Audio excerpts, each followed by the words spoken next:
Kane's diction to file a lawsuit against Diddy as Jane Doe initially drew significant attention due to the seriousness of her allegations. These accusations, which date back over 2 decades, claim that Diddy and his associates committed acts of assault and exploitation when Anna was just 17 years old. Hello, how you guys doing? Welcome to the Messy Sweet Spot. I am your host Gigi, and I have some new updates about Diddy. This comes straight from TMZ. So you see the picture and you see Diddy and you see this girl on Diddy's lap, and honey, she's 17 years old, okay?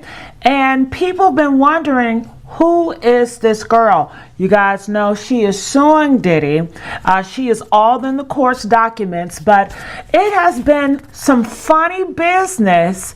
Last week, it was a girl, believed from the big back community, came out saying that she was this girl. Okay? And people done their research and they found out she was lying. Could you believe it? People are actually lying, saying that they're victims, saying that that's there and that's them in the picture, and it's not. So the girl, she's finally coming out, and this is her. I want to show you guys her. She has to reveal herself in order to go forward with the lawsuit, and this is who she is. Now, they do have an article, and she is speaking, and I would love to play this article for you guys. Make sure you guys like, share, subscribe here at the Messy Sweet Spot. I just want to say thank you so much for the love and the likes and the shares. It goes a long way. Her name is Anna. All right, so let's hear the TMZ report. Let's hear it. Diddy's facing a mountain of lawsuits from anonymous accusers, but one accuser's name has now been revealed in court docs, and she's the ex-wife of a professional hockey player. According to new legal docs obtained by TMZ, one of the Jane Does suing Diddy for sexual assault was ordered to reveal her identity if she wanted to continue her lawsuit. And now we've learned the woman suing is Anna Kane, who used to be married to NHL star Evander Kane. Anna amended her lawsuit to include her government name. As we already told you, she claims she was just 17 years old and still in high school when Diddy and others gang raped her. In a statement through her attorney, Doug Wigdor, Anna tells TMZ, "I had hoped to use a pseudonym in pursuing justice for what happened to me as a teenager. Defendants demand that I use my name was an attempt to intimidate me, but I am not intimidated. I am prepared to proceed and hold accountable those who have harmed me." Anna claims she was a 17-year-old still in the 11th grade when this meeting happened. She says she accepted the invitation and ended up in the Big Apple, where she met Diddy in a recording studio. She claims Diddy and others plied her with drugs and alcohol before sexually assaulting her. Her lawsuit includes photos of the alleged case gained traction in the aftermath of Cassie's high-profile lawsuit against Diddy, where she similarly accused the music mogul of abusive behavior. And she says she's the girl with the blurred face. Anna claims during the meeting, Diddy took her into a bathroom where he her from behind as she was bent over a sink. And she says she didn't consent. For his part, Diddy has denied the allegations.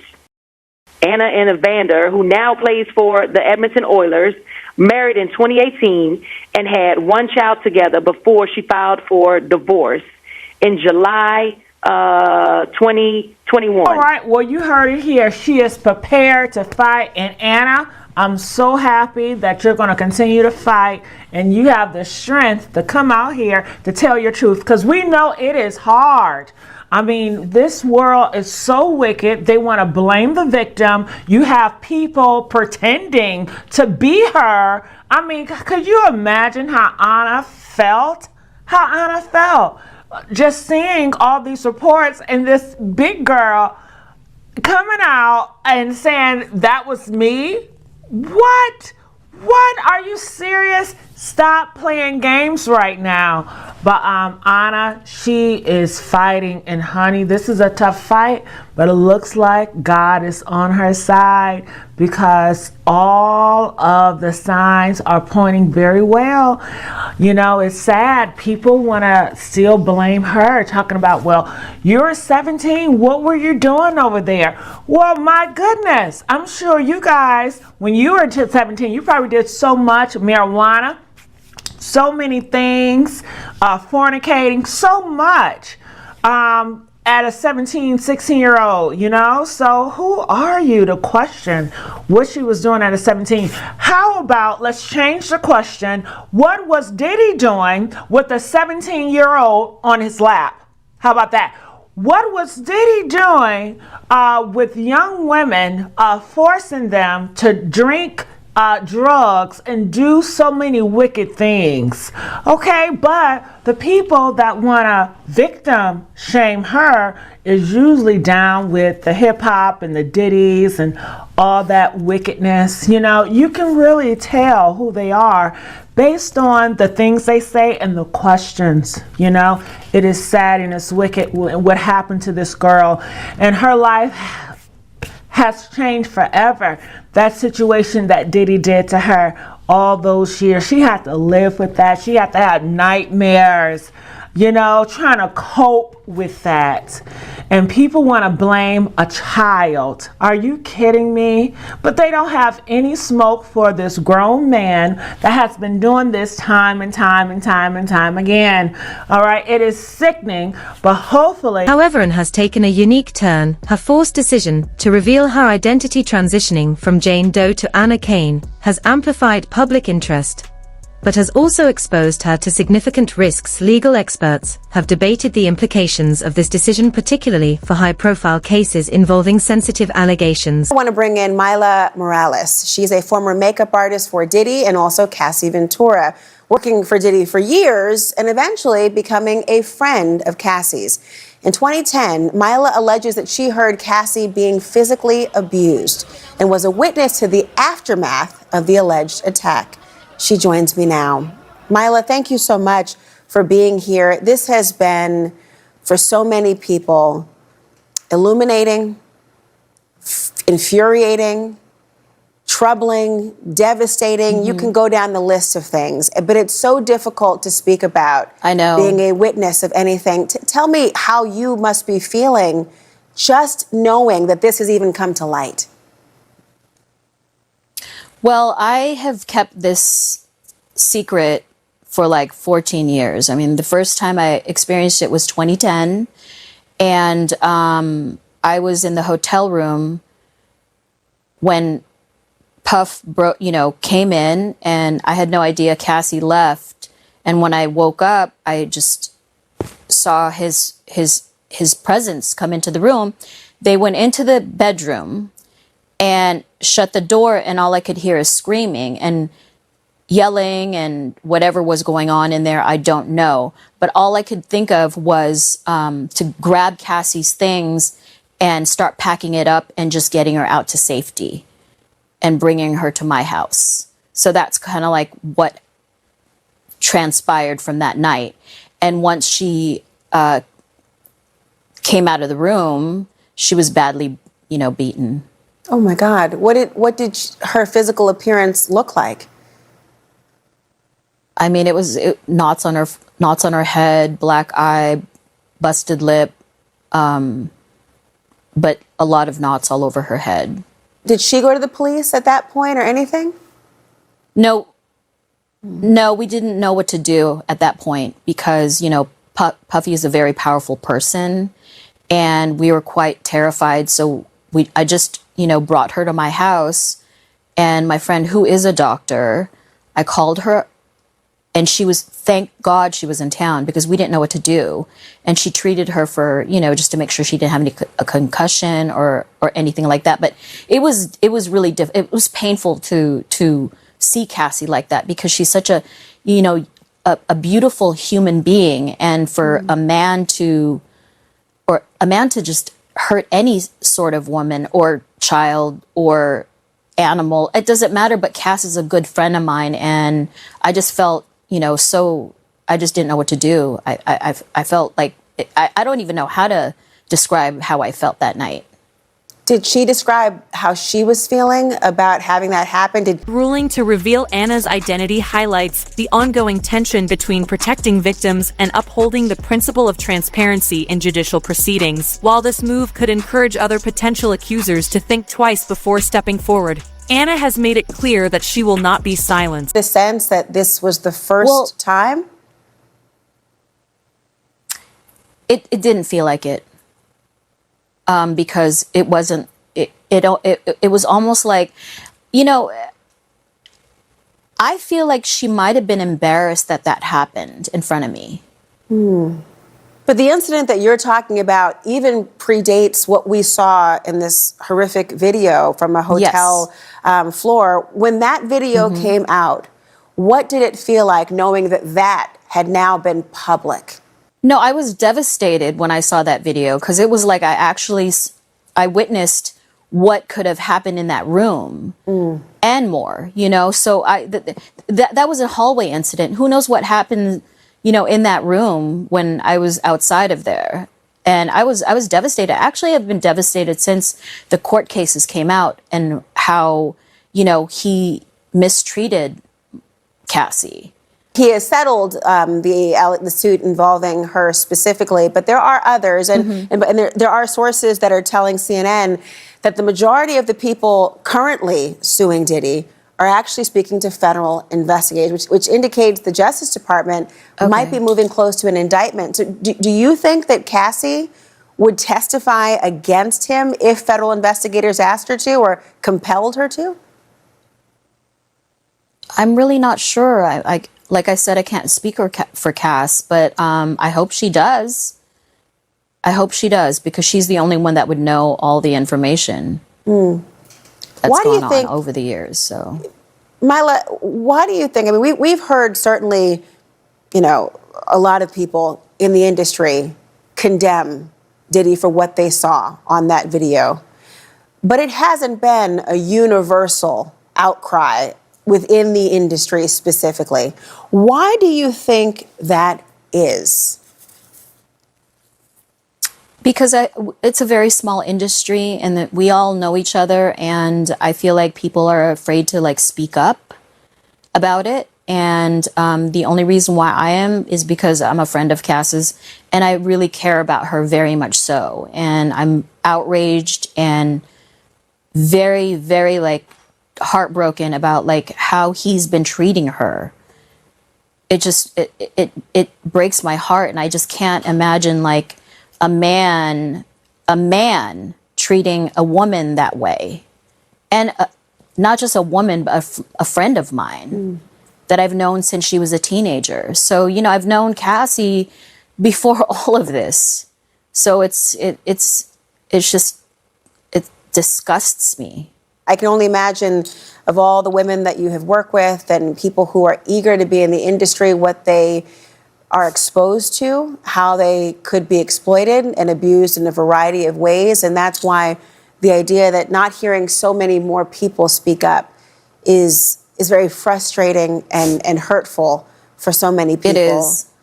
It is frustrating and hurtful, even for me, because I watch, I know what goes on behind the scenes, and I just can't imagine why nobody's speaking up.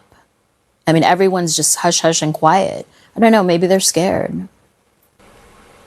I mean, we've all been scared, so, you know. I hope this is a turning point, Mila Morales. I think so. I really hope it is. Thank you so much for joining me tonight. I hope so. Her attorney emphasizes her resolve, stating that she is determined to hold those responsible for their actions. It has been a long journey to get here. She did not want to hide. Why should she hide her head in shame? She has not done anything wrong. Dawn Richard had once been on top of the world. She was a rising star and a member of the popular girl group Kane, with hits like Showstopper. This is for my ladies in the 280s Mercedes. Her mentor, none other than one of the most influential figures in American music, Sean Diddy Combs. Yeah, that's what I'm talking about. Y'all did a great job today, ladies. Today, Richard is back in the spotlight.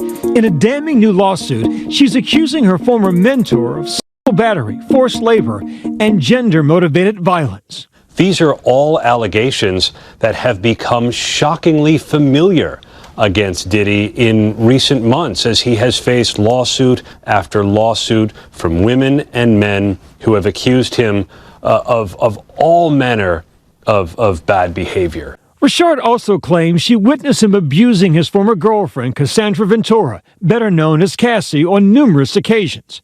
Attorney Lisa Bloom is representing Richard. Dawn had the choice to file the case as a Jane Doe, and she chose not to do that. After giving it a fair amount of thought, she wants accountability, she wants justice. An attorney for Combs tells Nightline, quote, "In an attempt to rewrite history, Dawn Richard has now manufactured a series of false claims, all in the hopes of trying to get a payday," adding, quote, "It's unfortunate that Miss Richard has cast their 20-year friendship aside to try and get money from him. But Mr. Combs is confidently standing on truth and looks forward to proving that in court." Richard is just the latest person to come forward with disturbing allegations against the once celebrated hip-hop mogul. Diddy has been under criminal investigation for months by federal prosecutors here in New York. And if there are criminal charges, many of them may look a lot like what some of these individuals have been describing. With this newest lawsuit, this would probably only expedite or increase the amount of allegations and potential witnesses who could testify against Sean Combs. Last November, a stunning lawsuit by Cassie claimed that she was the victim of a pattern of abuse. Combs. At the time, Combs denied all wrongdoing and said that settling was not an admission of guilt. Then, this explosive video. We're going to begin tonight with the alarming images now emerging of Sean Diddy Combs. The new video obtained exclusively by CNN. Diddy's flying through the hallway of this hotel, and he's so brutal. And Cassie is so small. And accusations detail disturbing incidents that allegedly took place in 23 when she met Harve Pierre, the president of Bad Boy Entertainment. According to her lawsuit, Pierre invited her to Diddy's recording studio, where the events of that night unfolded. Appears to be so broken. Like, there's a point where she just stays on the ground. It's so difficult to reflect on. Combs, now 54, acknowledges assault of Cassie in a message posted on Instagram days after the video surfaced. I was up. I mean, I hit rock bottom. But I make no excuses. My behavior on that video is inexcusable. I take full responsibility for my actions in that video. Since Cassie's lawsuit, at least 8 others have followed. Combs has denied any wrongdoing. Dawn Richard first met Combs while filming the MTV reality show Making the Band. But I just feel like Diddy's gonna pull something because that's just how he is. Combs working on making Danity Kane the next big girl group. Dawn, I need you to take the lead on that song. I need you to take the lead and produce those vocals, get those vocals right. But behind the scenes, according to Richard's lawsuit, the group was subjected to verbal abuse and deprived of basic needs such as adequate food and sleep. She claims they were sometimes forced to work up to 48 hours with no breaks. Richard also alleges that during the filming of Making the Band, she saw Kim Porter, Combs' ex-partner and mother of 3 of his children, leaving his recording studio in tears with visible facial injuries, including a lacerated lip. It's at that point, according to the lawsuit, that Richard says that she knew that Sean Combs was capable of assault and some of the most heinous acts towards a woman. So many people are trying to break into the music industry. No matter how they're treated on those shows, it's very hard for them to leave because this is their lucky break. This is their dream. Richard went on to work with Combs in another group called Diddy Dirty Money. Like Puff says, it feels good to work with a team. I'm better with a team. According to her lawsuit, the harassment didn't stop. Richard says Combs groped her multiple times. She claims that while in the dressing room, he would be there groping her buttocks under the auspice of, this is where I want her underwear to be showing. This is where I want her pants to be cut. This is where I want her top to be fitted. It was around this time, the lawsuit says, that Richard was witness to multiple acts of violence against Combs' then-girlfriend Cassie. In one incident, she alleges that in front of dinner guests, Combs forcefully punched Cassie in the stomach, causing her to double over in visible pain, crying. The court documents outline graphic and disturbing allegations, including claims of intoxication and assault by Diddy and Pierre. Richard describes this one instance where Cassie is apparently making breakfast in the kitchen, and Diddy comes downstairs. She describes him as drug-addled, apparently high, and just starts yelling at Cassie. Diddy picks up the frying pan full of eggs and whatever and hurls it at her, causing Cassie to duck into a fetal position. And she said this is what made her, Dawn Richard, to be so afraid of him and what he was capable of. There was also a financial toll. Richard claims she's owed upwards of $3 million for her work as an artist. In the music industry, sexual abuse is tolerated.